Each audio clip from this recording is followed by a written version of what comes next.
not the pollsters, were going to choose the next president of the United States. And they chose Donald Trump.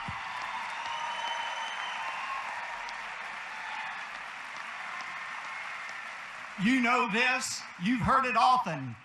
President Trump won the evangelical vote by the largest margin in history because Christians understood that he alone had the leadership skills necessary to reverse the downward death spiral our nation was in.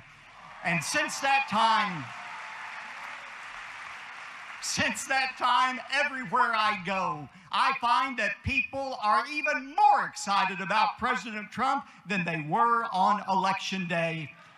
And it's easy to understand why. President Trump has not only met, but he has exceeded our every expectation in reviving the economy, rebuilding our military, respecting our veterans, and restoring our greatest freedom of all, the free exercise of our faith.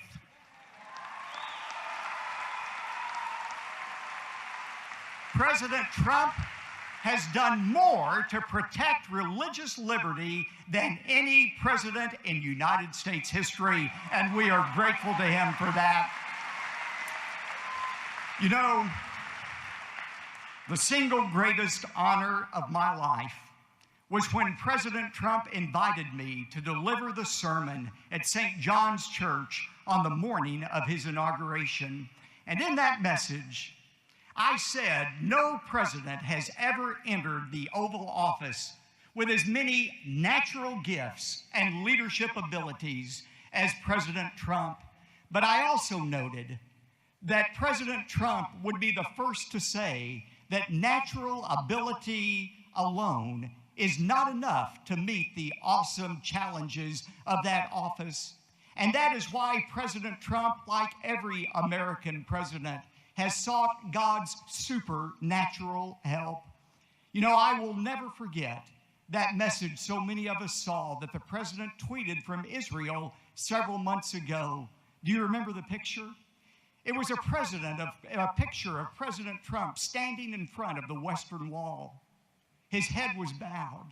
His eyes were closed.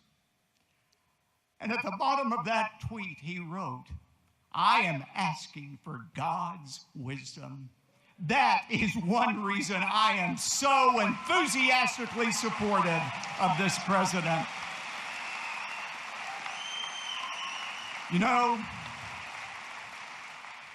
millions of Americans believe that the election of President Trump represented God giving us another chance, perhaps our last chance to truly make America great again. And how grateful we are. We thank God every day that he gave us a leader like President Trump. Would you join me now in welcoming a great leader, a great patriot, my friend, the President of the United States of America, President Donald Trump.